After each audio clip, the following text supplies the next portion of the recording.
Berita panas terkini.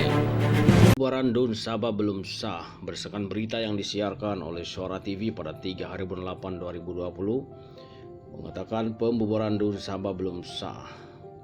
Kelihatan segambar. Warisan tumbang Musa Aman ambil alih Kerajaan Negeri Sabah.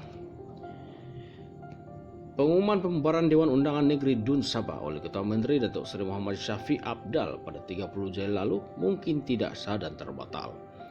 Keadaan ini belum berlaku sekiranya sidang Mahkamah Persekutuan memutuskan tindakan Tuan Yang Terutama TYT yang di-Pertuan Negeri Sabah, Tun Johar Mahiruddin tidak mengikut perlembagaan negeri apabila menukar Ketua Menteri dalam tempoh 2 hari.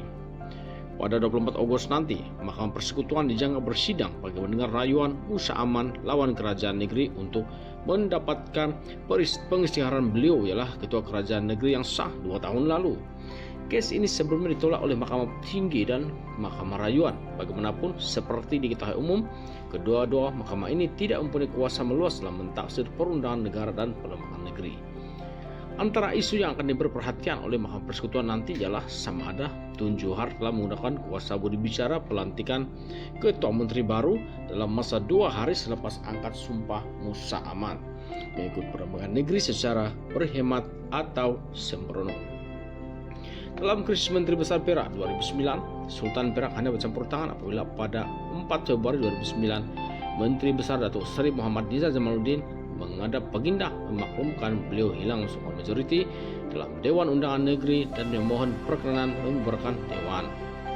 Almarhum Tuanku Sultan Azlan ketika itu memutuskan untuk tidak memperkenan permintaan membubarkan DUN Perak. Sebaliknya, menitahkan Muhammad Nizar dan Exco meletak jabatan. Baginda juga mengadakan pertemuan dengan 3 orang adun yang meninggalkan kerajaan negeri sebelum membuat keputusan bahwa Barisan Nasional mempunyai majoriti dan melantik Datuk Seri Zamri Abdul Qadir sebagai Ketua Menteri Besar yang baru. Dalam konteks krisis jawatan Perdana Menteri Februari lalu, dulu Yang Maha Mulia Tuanku Seri Paduka Baginda yang di-Pertuan Agong hanya membuat keputusan pelantikan Perdana Menteri baru setelah Tun Dr. Mahathir meletak jawatan. Baginda juga melantik Perdana Menteri baru setelah berjumpa dengan semua ahli parlimen dan ketua-ketua parti yang mempunyai kursi di parlimen. Justru dalam konteks ini, Mahkamah Persekutuan pula meneliti dan menentukan adakah pelantikan Muhammad Syafiee pada 12 Mei 2018 lalu memenuhi kehendak perlembagaan negeri. Misalnya, adakah Tun Johar berjumpa dengan semua rakyat yang menyatakan hilang sokongan kepada Musa Aman secara pribadi atau hanya melalui Syafiee saja? Bolehkah Tun Johar memutuskan penukaran Ketua Menteri yang baru tanpa sembarang pemakluman dari Ketua Menteri sedia ada mengenai kedudukan beliau yang hilang majoriti? Dalam keputusan Mahkamah Rayuan lalu, panel 3 hakim yang terdiri daripada Muhammad Zabidin Muhammadiyah, Kamardin Hasim, dan Roh Sadriah Bujang yang menerangkan bantahan awal Douglas Lin, peguam yang mewakili Ketua Menteri Sabah Syafiee Apdal, bahwa kes itu bersifat akademik. Menurut Kamardin, dalam penghakiman setebal 51 halaman, walaupun isu yang dibangkitkan dalam rayuan berhubung kesahan Ketua Menteri Sabah adalah penting, ia tidak mempunyai kepentingan awam yang luar biasa.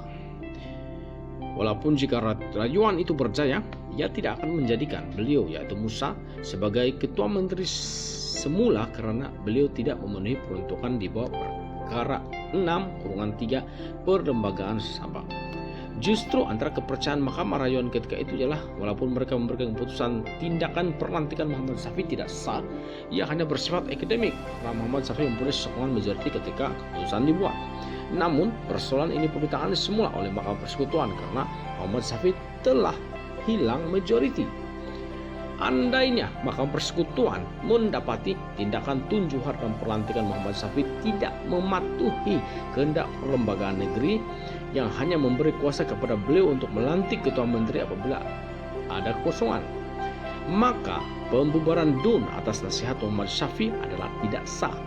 Tun Johar tidak boleh membubarkan DUN Sabah atas nasihat dari seorang Ketua Menteri yang tidak sah. Berikut laporan yang saya terima daripada Suara TV pada 3 hari bulan 8 2020. Jika Anda suka berita ini, Anda boleh share dan jangan lupa tekan butang subscribe. Terima kasih.